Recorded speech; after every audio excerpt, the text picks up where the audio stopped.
Amen. Donc prochainement dans l'évangéliste ça va organiser soirée d'adoration en tout cas Touya. Et ce jour-là on va bouger les cieux par la louange. Amen. Amen. Vraiment bon pas pour la main. Amen. Amen.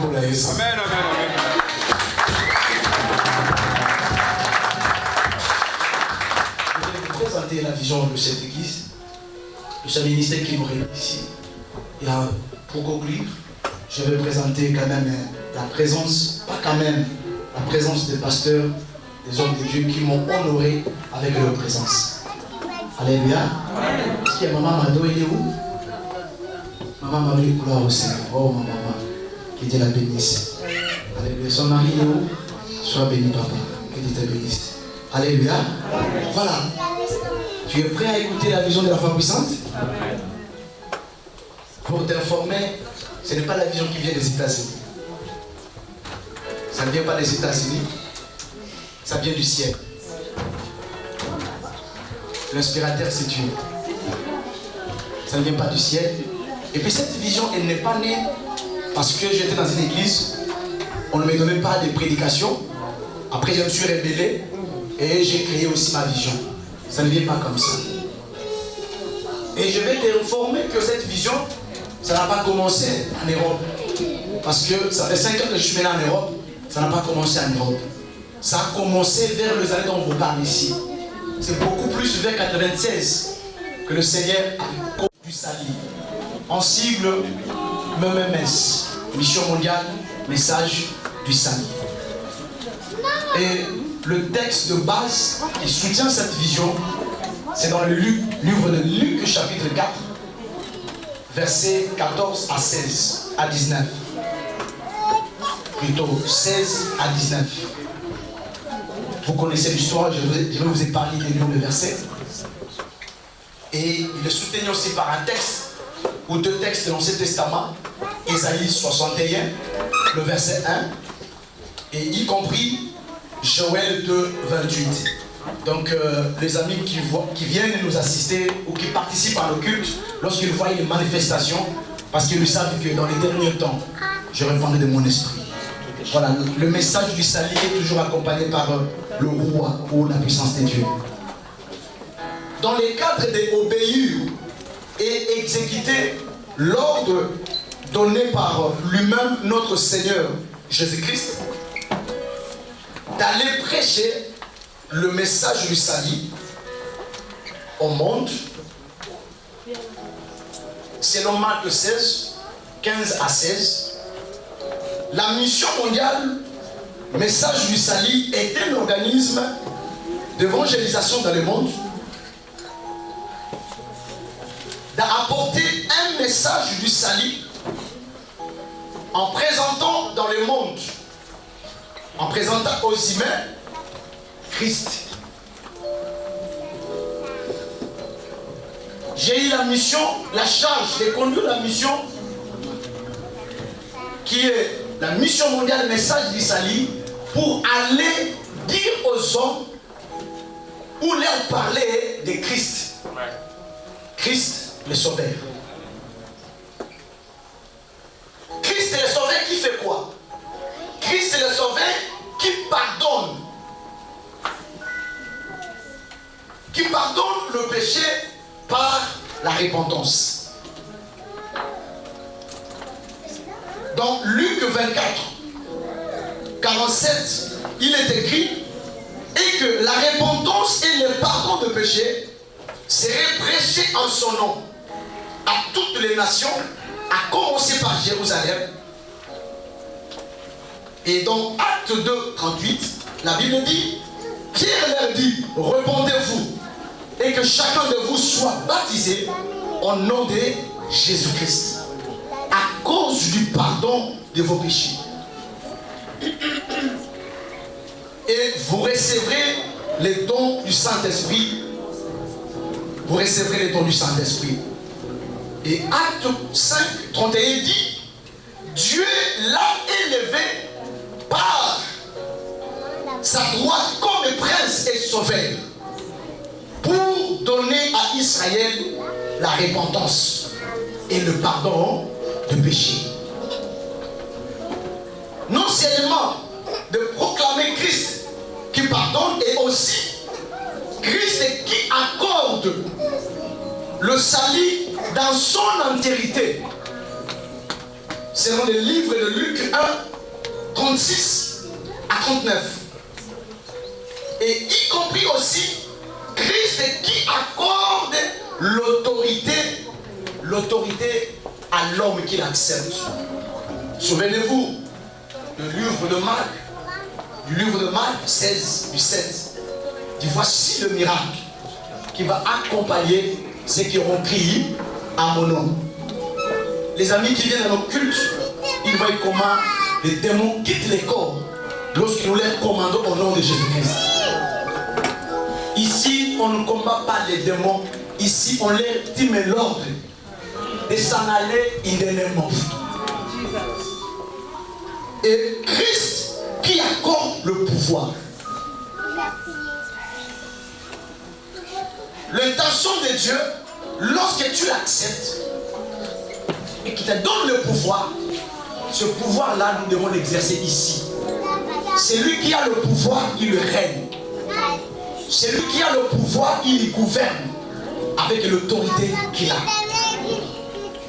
Et aussi, Christ qui nous accorde la victoire sur tout le monde des ténèbres et sur le dernier ennemi qui est la mort. Nous disons que le message que nous proclamons dans la mission mondiale, ce message se résume sur 5 aspects de la vie de l'homme. Pourquoi? Puisque l'homme, il est tripartite. C'est-à-dire, l'homme est un esprit qui a une âme, qui habite dans un corps. Voilà. Et le salut de Dieu que nous proclamons vient agir dans 3 domaines de la vie de l'homme. C'est-à-dire, dans son esprit, dans son...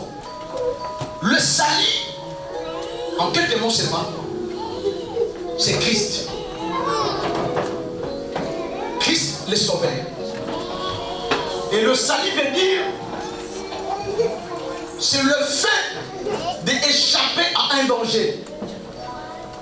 Le fait d'échapper à un mal et à autre chose aussi. Ne peut aider l'homme à échapper à un danger, à un mal, ce n'est que le Seigneur Jésus-Christ. Nous disons que Christ, il nous délivre. C'est ça le salut. C'est-à-dire que le salut, c'est ça la délivrance. Lorsque nous présentons Christ, l'homme accepte Christ. Christ, qu'est-ce qu'il va faire? Il va lui apporter la délivrance. Il va assurer sa vie. C'est-à-dire qu'il va sécuriser sa vie. Tu n'auras pas besoin de prendre ta Bible, de l'utiliser comme oreiller. Aussi longtemps que Jésus vit en toi. Ceux qui viennent au culte, je leur ai donné un témoignage. C'était en Kamako, à Kamako, voilà. C'était à Kamako en 2001. J'étais en voyage missionnaire. Un chef coutumier m'a envoyé un serpent. Et le serpent m'a lié tout le groupe ici. J'ai dit qu'il m'a lié. Ce n'est pas une vision, non. Une réalité comme ça. Les gens qui étaient là, ils ont vu le serpent. Tous se sont dispersés. Je les ai dit, ne craignez rien. Jésus est ma protection. C'est lui qui me sécurise. Je suis venu ici en son nom. Le serpent il est sorti et il est parti. Ce n'est pas une invention, c'est une réalité, une vérité que je vécu dans le ministère. En 2001, c'était à Kamako. Et Christ, c'est lui qui te préserve.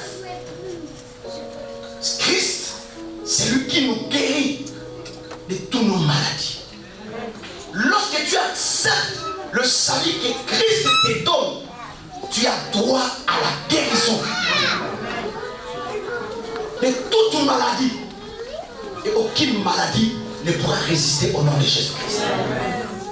Et Christ, c'est lui qui est notre vie. C'est lui notre vie. Il a dit, je suis le chemin, la vérité et la vie. Rappelez-vous comment Dieu fit les sauver les enfants d'Israël en Égypte. Il les avait sauvés de la main ou de main des Égyptiens ou du roi Pharaon qui dominait sur eux. Et 17 plutôt 14 à 21, le papier magistral. La foi puissante est une église qui vous fait rêver. Voilà. Amen.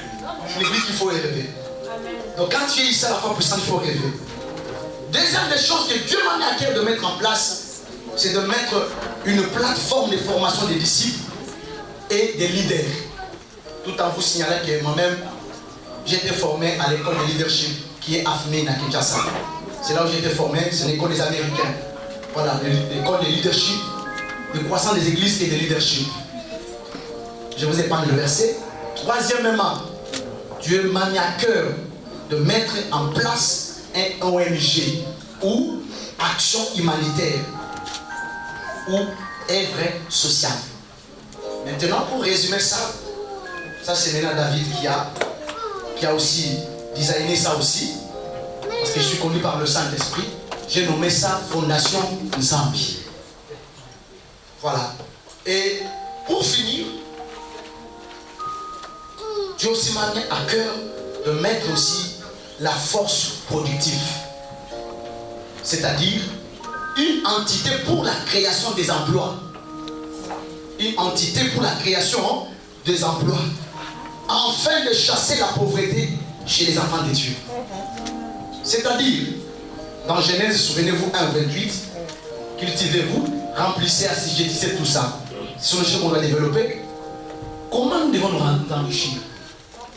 C'est-à-dire, en Christ, avec des idées productives. À l'église, nous avons des enfants de Dieu qui ont des idées qu'on peut transformer en argent. On doit prendre ces gens-là, ils doivent travailler dans les structures de la force productive.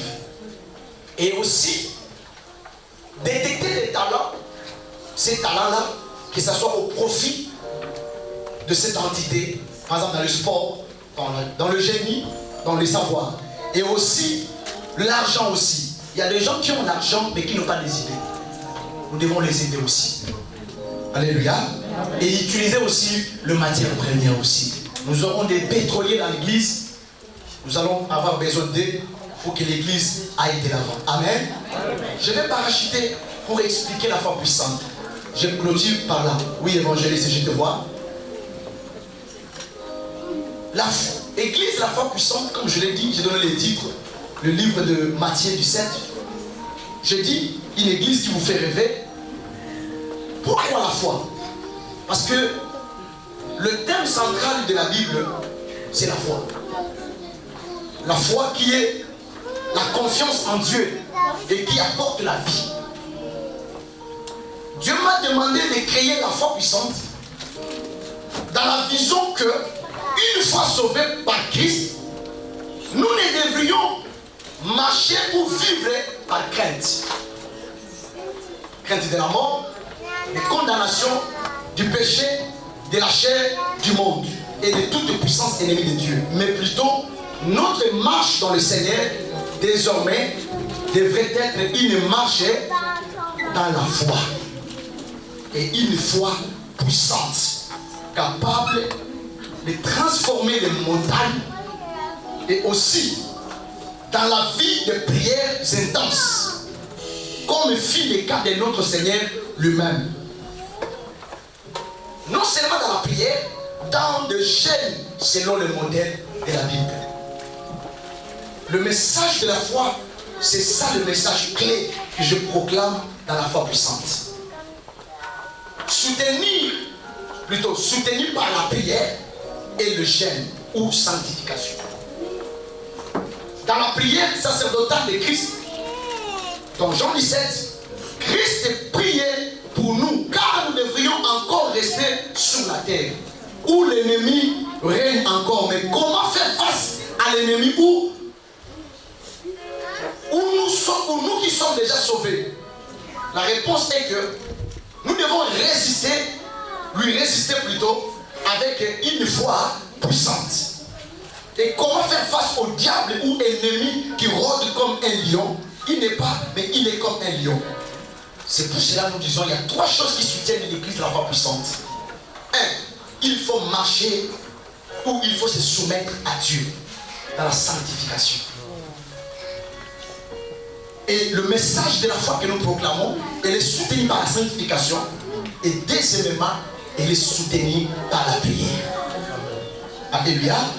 La sanctification, c'est l'appui de mon ministère.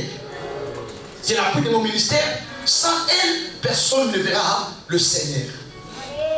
La Bible nous dit dans Matthieu 12, 14, nous dit, allez chercher la paix avec tous et la sanctification. Sans lesquels personne ne verra le Seigneur. Et je vais conclure par ces mots publics. Un homme est rempli comme ça toute la salle après que j'aille au ciel, j'aille en enfer.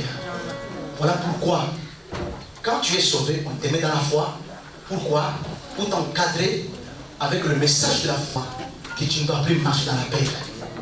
Tu dois entretenir la vie de prière et la vie de sanctification. Amen.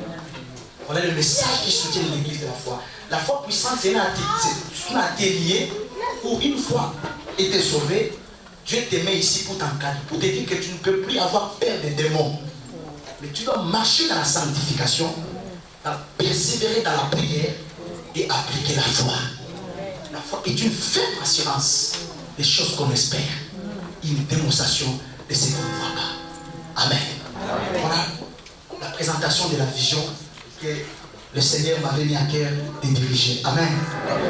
Rapidement, je finis avec la présentation. L'organigramme de l'église se présente comme ça. Je ne peux pas aujourd'hui conduire l'église. J'ai commencé tout seul. Au jour d'aujourd'hui, je ne peux plus continuer tout seul. Vous comprenez? Avec la sagesse que Moïse avait reçue par son bon père, Jéthro, j'ai 2 personnes qui travaillent là, avec qui nous travaillons dans la vision, pour que vous soyez là. Amen. Si vous êtes là, il y a des gens qui sont mobilisés pour que vous soyez là. Ce n'est même pas David. Et je vais la présenter parce que c'est elle que je trouve qu'elle est meilleure dans ce qu'elle fait. C'est notre secrétaire de l'église. C'est la sœur Tracy Mukoko. Elle est où? La sœur Tracy Mukoko. Voilà, elle fait le travail déjà. On a un secrétaire de maintenance et logistique. Le frère Olivier Bokeme, il est là. Si on peut acclamer le Seigneur Jésus-Christ. Voilà. Vous savez, dans les dernières minutes, Dieu a fait un miracle. Il nous a envoyé une maman qui est dynamique, qui a aussi une touche un peu particulière. Amen. Je ne sais pas si elle est là, mais son mari va représenter. Elle est là, c'est elle qui s'occupe de tout ce qu'on va manger ici. C'est elle qui est la responsable de maman de l'église. C'est maman Anne Elongo. Suivi de maman Alphonsine qui n'est pas venue. Je ne sais pas si elle a travaillé. Maman Anne Elongo. Je vais demander à son mari, parce qu'elle est mariée légalement, à Papa Thédonné, qui porte le nom de mon père biologique. Papa Thédonné, s'il peut s'élever pour représenter sa femme, on acclame très fort le Seigneur. Que Dieu soit béni. Voilà, sa femme elle est là, elle est pasteur aussi. C'est elle qui travaille dans le département de maman. Amen. Voilà, voilà. C'est lui qui fait le voyage missionnaire avec moi. Cette fois-ci, on va voyager avec lui par la grâce de Dieu. Il est conseiller et il est compagnon aussi d'évangélisation aussi. Amen. Voilà. C'est-à-dire que c'est quelques lustres qu'on a créés, c'est pour nous montrer que le travail il reste encore à faire. Alléluia. Donc ce n'est pas une lustre qui est terminée, non. Il y a d'autres commissions qui vont se créer. Quand ils seront là, nous allons les présenter aussi par la grâce de Dieu. Mais pour l'instant, avec une année que nous avons, voilà les gens qui travaillent dans ces structures pour amener l'église de l'avant. Amen. Est-ce que nous avons été bénis? On peut acclamer le Seigneur Jésus. Nous allons bientôt marquer. Je vais présenter les pasteurs qui sont là. Il y a la liste qu'on m'a donnée ici. Je ne sais pas s'il y a un pasteur que je n'ai pas cité. Voilà. Je pense que la liste est dépassée. On a présenté.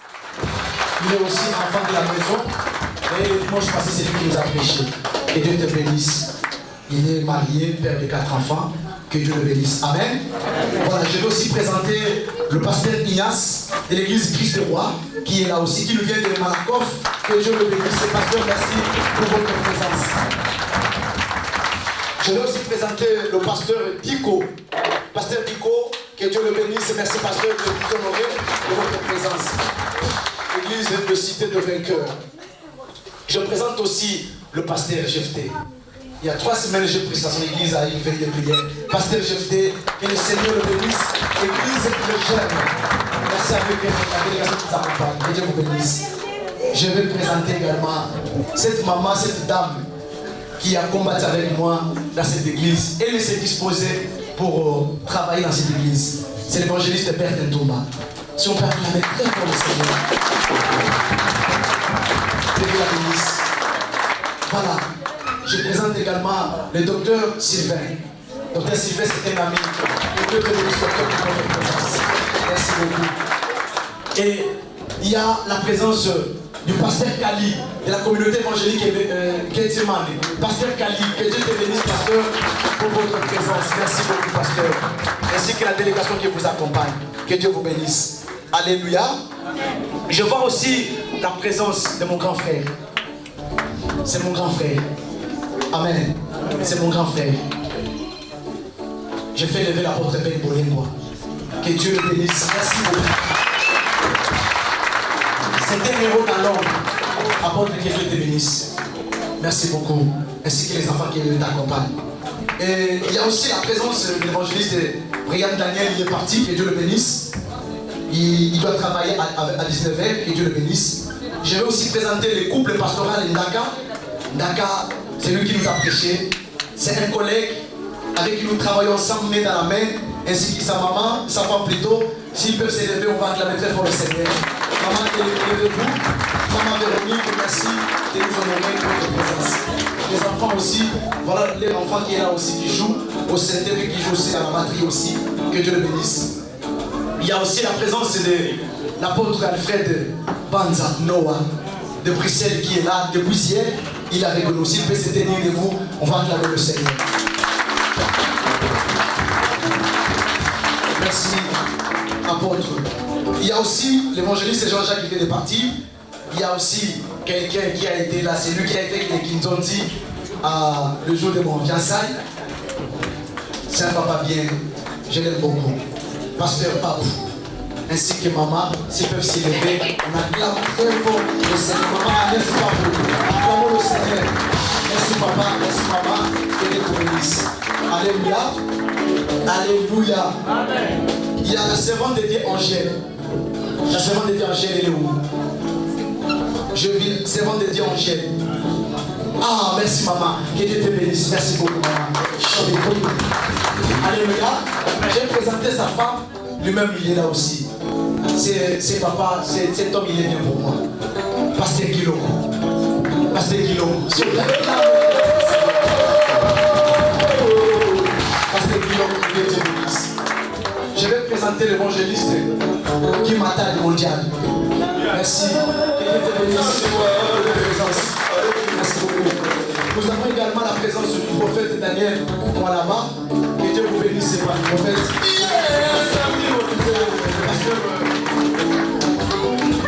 Pasteur Béli, si vous pouvez s'élever, on va acclamer très fort le Seigneur. Il y a aussi la présence servante de Dieu, elle est là, l'enfant de papa Archie du nom, c'est le pasteur MC Thomas, Marie-Claire. Si on peut acclamer pour les salut, merci beaucoup. Je pose la question.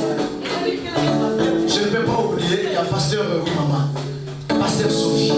On peut acclamer le Seigneur. Salut, il y a une maman. Cette maman, elle m'a dit, je vais te soutenir pour que tu te maries vite. C'est maman Mato.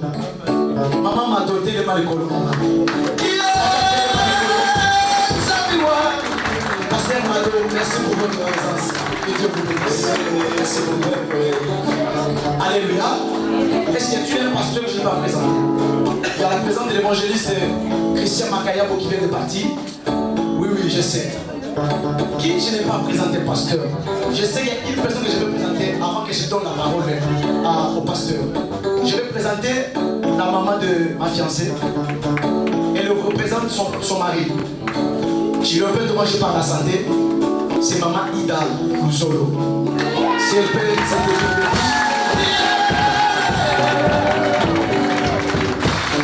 c'est la maman de ma fiancée.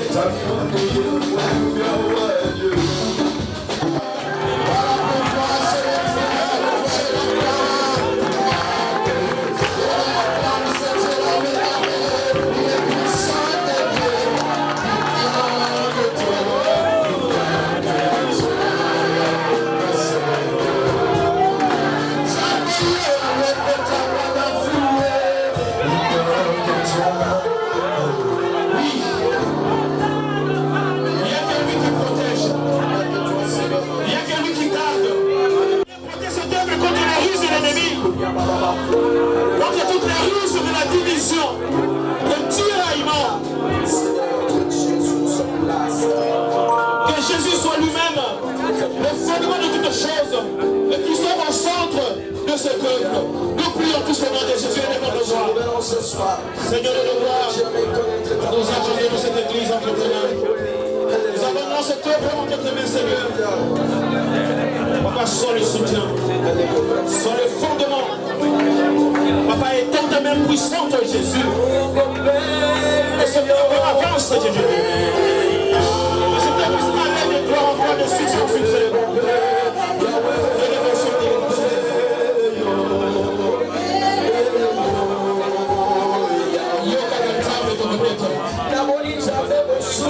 Cette église est une maison de prière.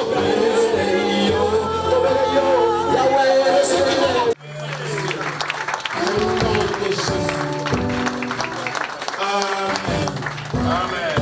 Que le Seigneur vous bénisse. Acclamons le Seigneur Jésus.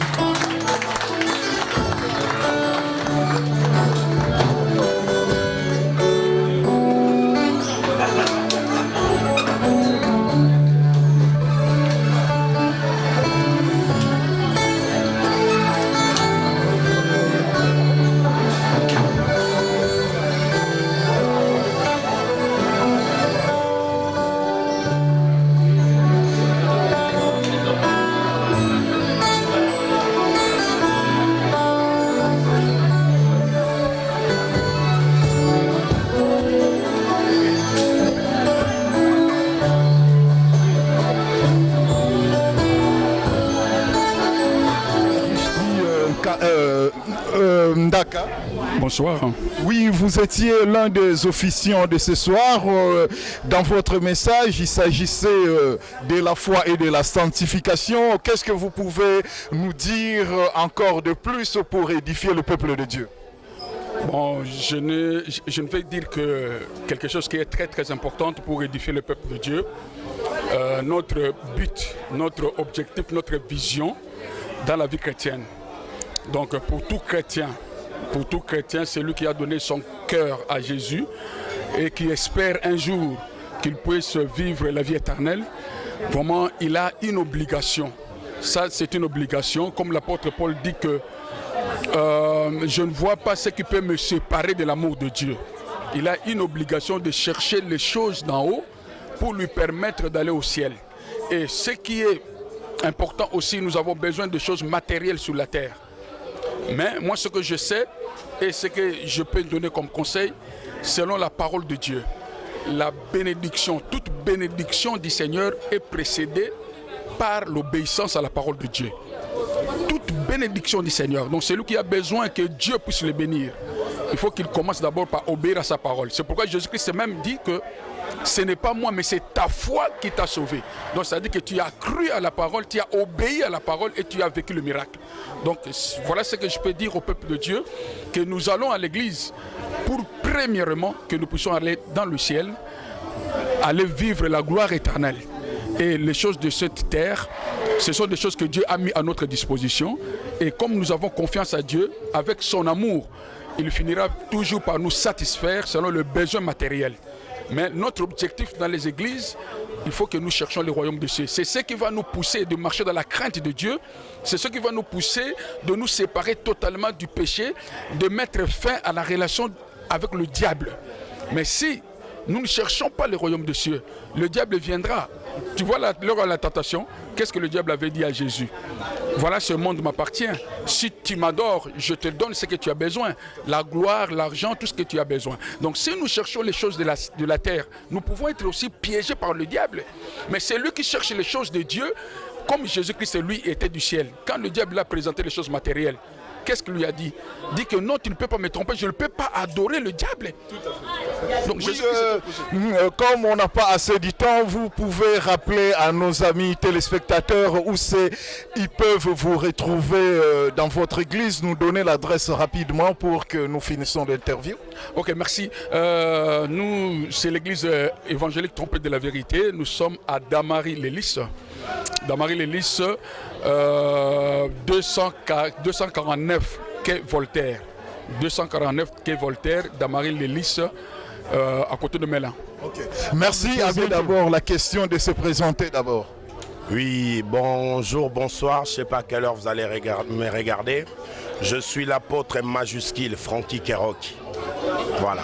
Oui, pouvez-vous nous dire ce qui a retenu particulièrement votre attention au cours de ce premier anniversaire de l'église La Foi Puissante? Ok, vraiment, c'est quelque chose d'abord de très grandiose.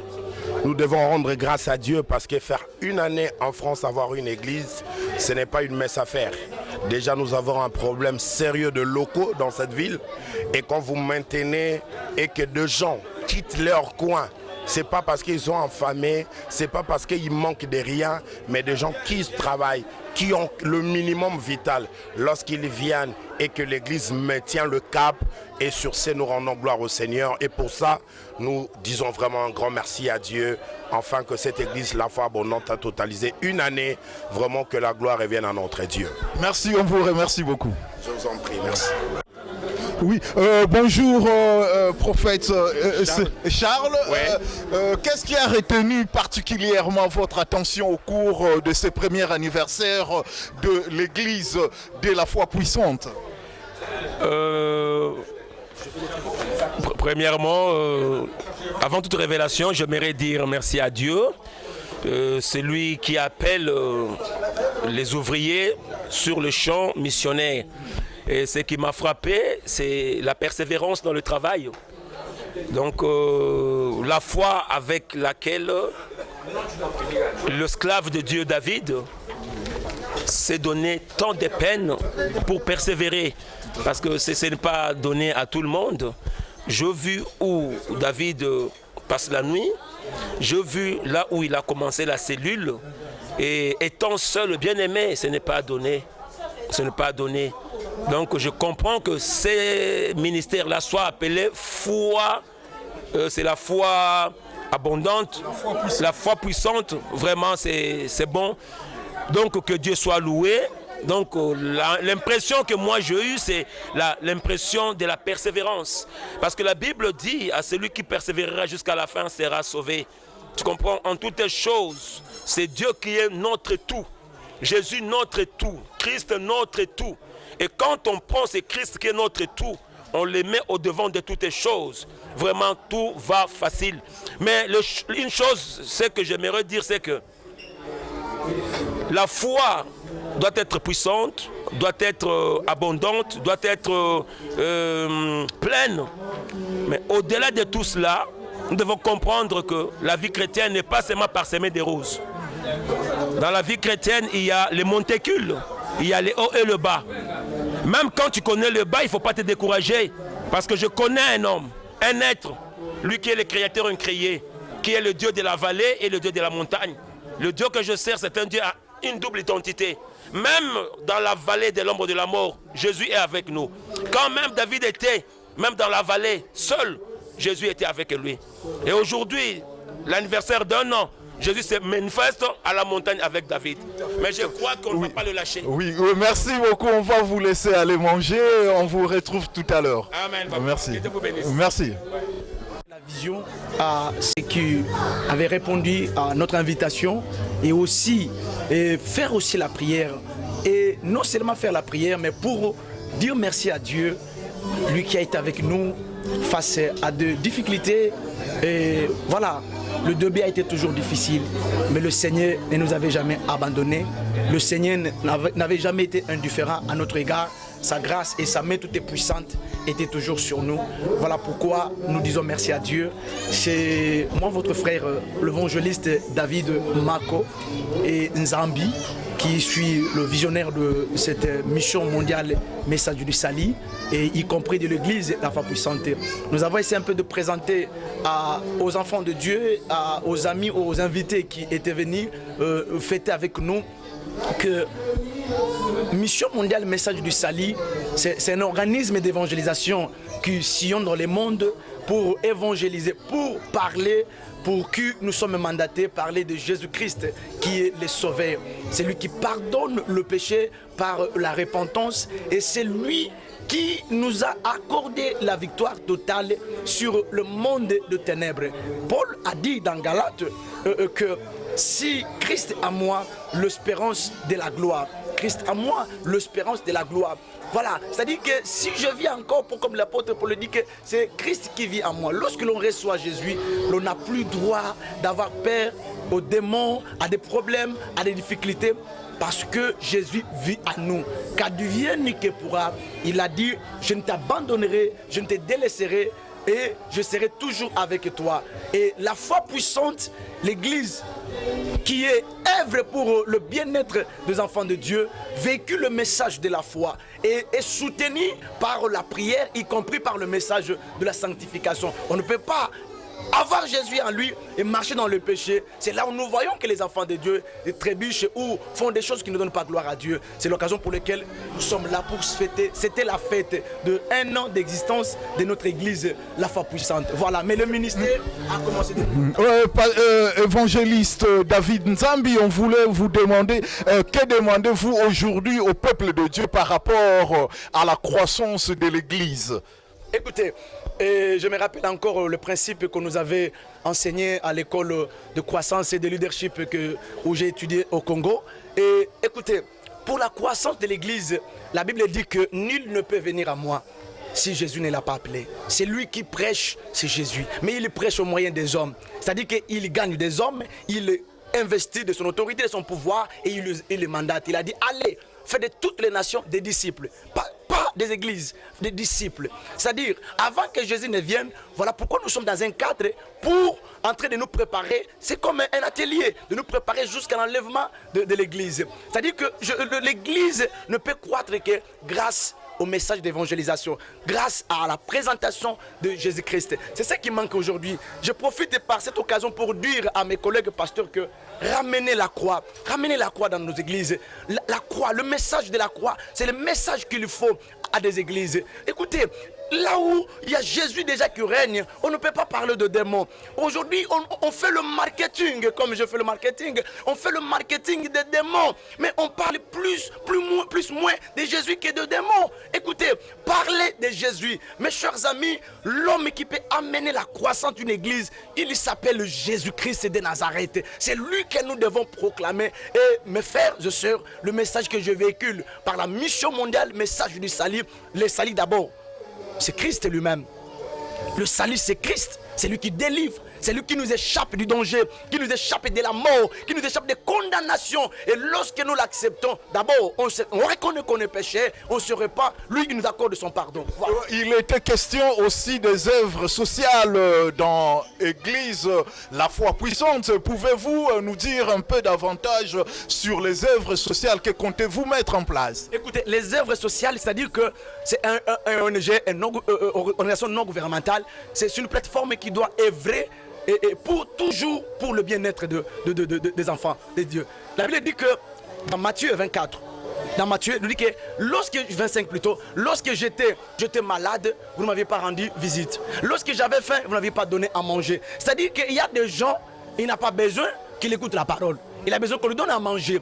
Alors voilà pourquoi par l'œuvre sociale, là où nous prêchons, même Paul lui-même, quand tu le prêchais, il disait aux gens, donnez aussi aux autres aussi. C'est-à-dire que les enfants de Dieu que Dieu a bénis doivent aussi contribuer aussi pour que nous aidions aussi dans d'autres coins du monde, par exemple, là où il y a des sinistres, là où il y a la pauvreté, là où je ne marche pas, à part la parole, mon frère, quelqu'un qui n'a pas les habits, tu le prêches Jésus. Mais écoute, ça ne suffit pas. Donne-lui quoi se vêtir, donne-lui de quoi à manger. Voilà, nous disons qu'il y a cette plateforme, c'est pour aider. On récolte des fonds, on récolte tout ce que les enfants de Dieu peuvent donner, tout le monde peut donner pour que nous puissions aller aussi évangéliser aussi. C'est-à-dire que c'est dans le but toujours d'évangéliser. Il y a des gens, tu l'amènes à manger et il est gagné. Il dit, comment moi je suis dans cette faim, je n'ai pas à manger, on vient me donner à manger. C'est que ces gens ici, ils ont l'amour. Et il peut croire, il peut accepter notre message. C'est ça ce que nous faisons par les œuvres sociales. Okay, merci beaucoup vraiment pour ce jour. Quel sera votre mot pour le prochain anniversaire qui interviendra dans une année? Le prochain anniversaire, je pense que, comme je l'ai dit pendant que je présentais les discours, peut-être on se retrouvera dans une très grande salle. C'est ça le vœu de mon cœur. Et Dieu m'a mis à cœur d'œuvrer dans les 94. Dans les 94, apporter un souffle nouveau, apporter un réveil dans le 94 et précisément à Créteil. Il y a quelque chose qui va se passer à Créteil. Dieu m'a convaincu qu'il y a quelque chose de nouveau qui va se passer dans Créteil. Ce que vous avez vu aujourd'hui, ce n'est que le début du commencement. Parce que Dieu veut faire des grandes choses avec nous. Il a dit, venez à moi, vous tous qui êtes fatigués et chargés, et je vous donnerai du repos. Dieu veut donner le repos au peuple, aux habitants de 94. Et nous allons aussi se répandre partout dans Paris et partout en Île-de-France. Et pourquoi pas en France, y compris en Europe. Parce que ce n'est pas la première église que je viens de commencer sur Paris. Je suis missionnaire, partout où je voyage, j'implante une église. Voilà pourquoi aujourd'hui, j'ai présenté un berger, je suis évangéliste. Lorsque je vais, je gagne les âmes, il faut qu'il y ait quelqu'un qui doit les encadrer. Moi, je ne suis pas appelé à rester à l'entrée, d'être scotché derrière les dîmes comme font quelques de mes collègues. Non, non, je suis là pour aller présenter Jésus aux hommes qui ne sont pas sauvés. C'est ça le principe qu'on m'a appris. Nous sommes sauvés pour sauver les autres aussi. Voilà. Pasteur, que Dieu vous bénisse. Merci beaucoup, qu'il bénisse aussi. Merci.